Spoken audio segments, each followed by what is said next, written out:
selamat datang di podcast kami. Hari ini kita bakalan ngobrolin topik yang penting banget, yaitu dua peran utama Undang-Undang Dasar 1945. Peran pertama adalah Undang-Undang Dasar 1945 sebagai sumber dari segala sumber hukum di Indonesia. Dan peran kedua adalah Undang-Undang Dasar 1945 sebagai landasan pembuatan peraturan perundang-undangan. Wah, topiknya lumayan berat ya, tapi tenang aja, kita bakal bahas dengan santai supaya mudah dipahami. Oke, kita mulai dari poin yang pertama, yaitu Undang-Undang Dasar 1945 sebagai sumber dari segala sumber hukum. Sebenarnya maksudnya apa sih? Jadi gini teman-teman, dalam sistem hukum Indonesia, kita punya yang namanya hierarki peraturan perundang-undangan. Itu kayak tingkatan atau urutan mana aturan yang paling tinggi sampai paling rendah. Nah, di urutan teratas itu adalah Undang-Undang Dasar 1945. Hah? Artinya? Artinya, UUD 1945 itu ibarat induknya seluruh hukum di Indonesia. Semua aturan di bawahnya, mulai dari undang-undang, peraturan pemerintah, perpres, sampai perda, semua harus sesuai dengan UUD 1945.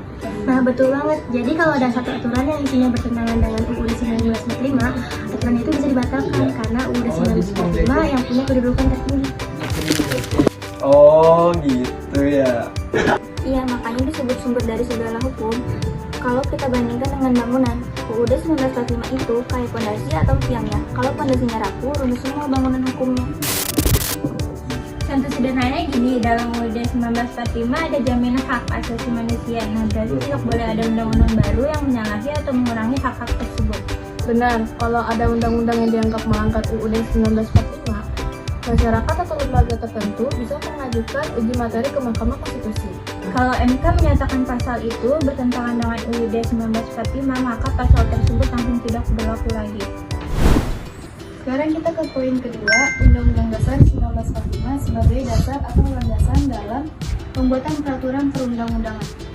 Ini maksudnya setiap kali pemerintah atau DPR membuat aturan baru, mereka harus mengikuti nilai-nilai dan garis besar yang sudah ditentukan di dalam Undang-Undang Dasar 1945. Iya, Undang-Undang Dasar 1945 itu bukan hanya berisi aturan, tapi juga membuat prinsip-prinsip penting negara kita. Misalnya apa? Misalnya Indonesia adalah negara hukum, kedaulatan berada di tangan rakyat, hak asasi manusia harus dilindungi. Dan prinsip-prinsip itulah yang harus menjadi acuan saat menyusun peraturan baru. Jadi pembuat undang-undang nggak boleh asal buat aturan yang bertentangan dengan prinsip dasar negara. Misalnya begini, kalau mau membuat undang-undang pemilu, pembuat UU harus mengacu pada pasal UUD tentang kedaulatan rakyat dan prinsip demokrasi. Atau kalau adanya undang-undang tentang pendidikan harus sesuai dengan ketentuan Undang-Undang Dasar tentang tujuan pendidikan nasional. Nah, supaya proses pembuatannya teratur, Indonesia juga punya Undang-Undang Pembentukan Peraturan Perundang-undangan atau UU P3.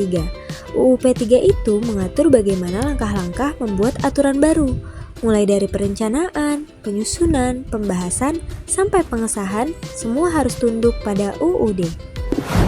Kenapa UUD 1945 jadi sumber hukum tertinggi dan jadi dasar semua aturan?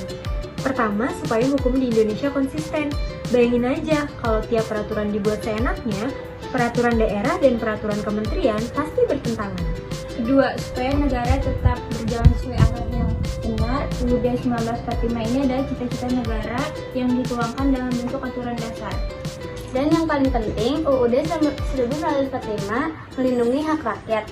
Kalau tidak ada UUD sebagai acuan, undang-undang bisa dibuat semuanya tanpa memperhatikan kepentingan warga negara. Betul, dengan undang-undang sebagai dasar negara, setiap aturan harus selalu berorientasi pada keadilan, kemanusiaan, dan kepentingan rakyat. Semoga pembahasan kita hari ini bikin kalian lebih ngerti bagaimana undang-undang bekerja dalam sistem hukum Indonesia. Terima kasih udah dengerin podcast kami. Sampai jumpa di episode berikutnya. Dadah.